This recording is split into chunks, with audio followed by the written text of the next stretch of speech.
Congratulations, Gareth.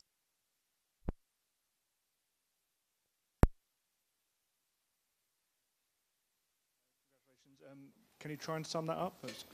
We found it quite hard. Can you? Well, I think just first and foremost, really proud of the performance the players have given because.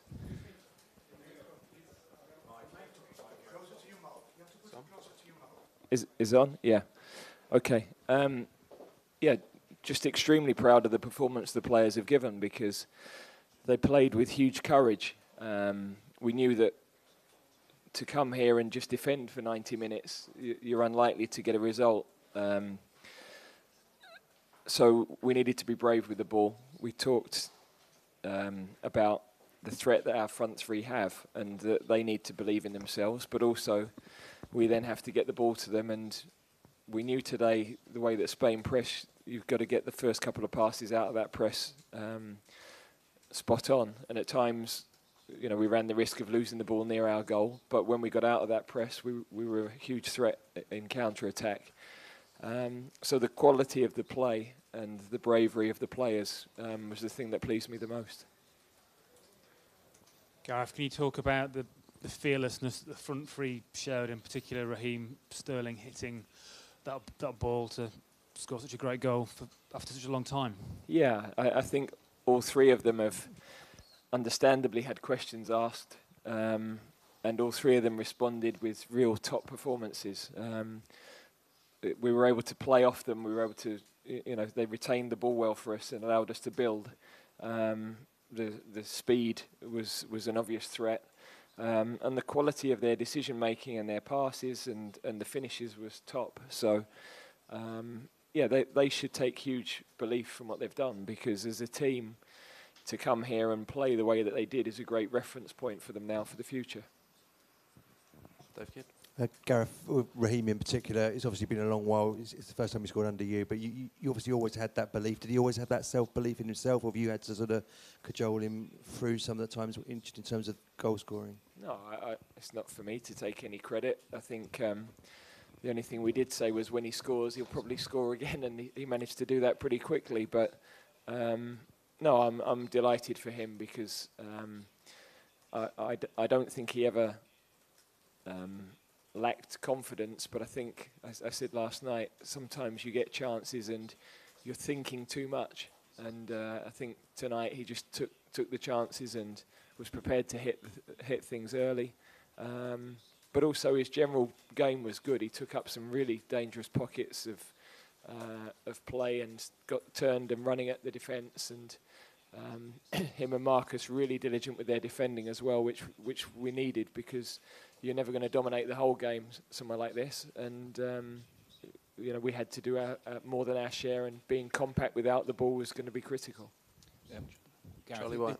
This has obviously been an issue for the team over the last few years.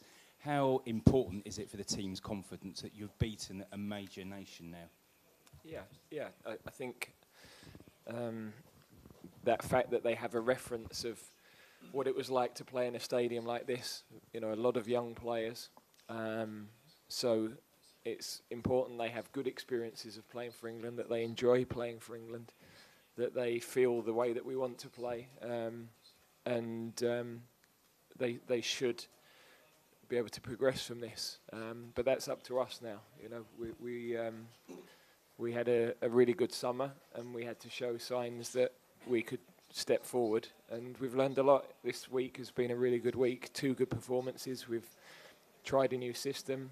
We've found out a lot about some young players who've done exceptionally well. So, yeah, I'm really happy with what everybody's done. Tony Banks. Gareth, can you talk a bit about Jordan's 2 passes from his own penalty area, set up 2 goals, didn't they, today? Yeah.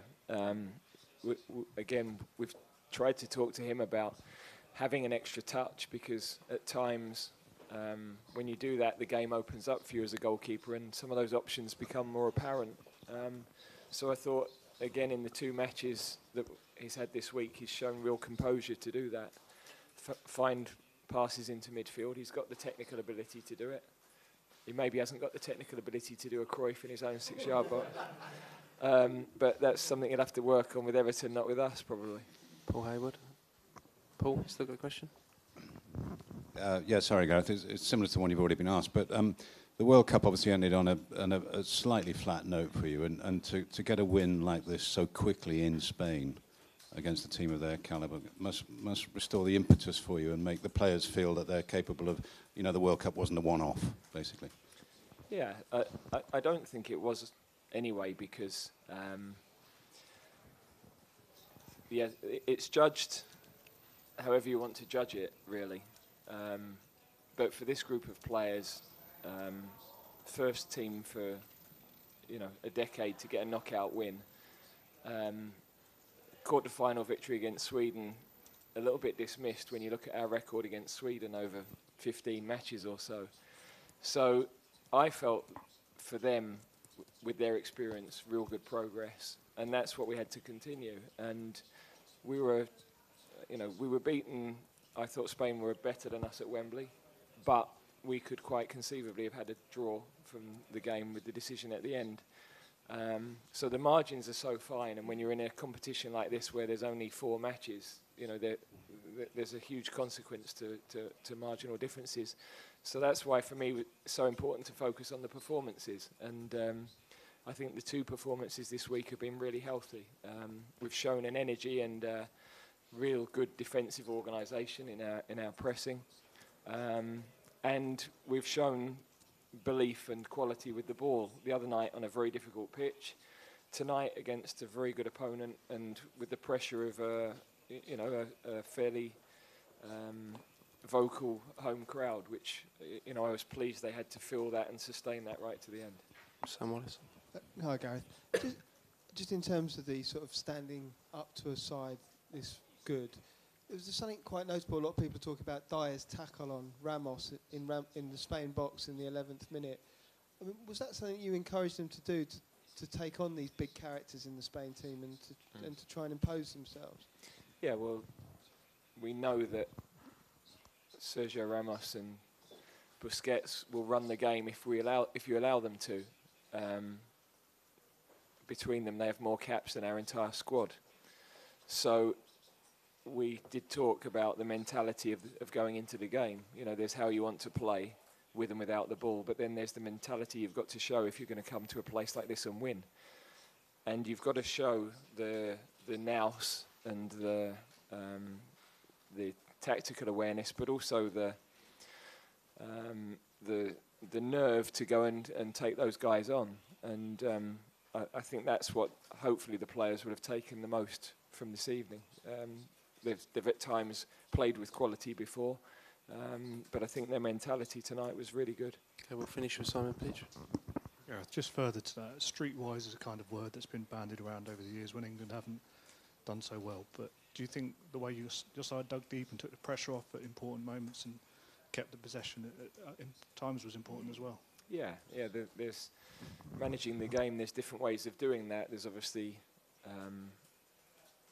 there's things we won't speak about, but there's things that, with the ball, controlling the game, taking the sting out of the game by keeping possession and playing out of the pressure is just as important. And then recognising towards the end, actually, we don't need to risk, short build-up from our goalkeeper. Let's play a little bit longer, and our forwards were key to winning the flicks and winning some basics that you have to do to win football matches. It's not just about playing attractive football and scoring outstanding goals. You've got to do the nuts and bolts of the game well. We didn't actually for the 2 goals we conceded, and on another night that would cost us. So there's still plenty we can do better and we can improve upon, but it's always nice to do that on the back of a win. Okay, thank you very much.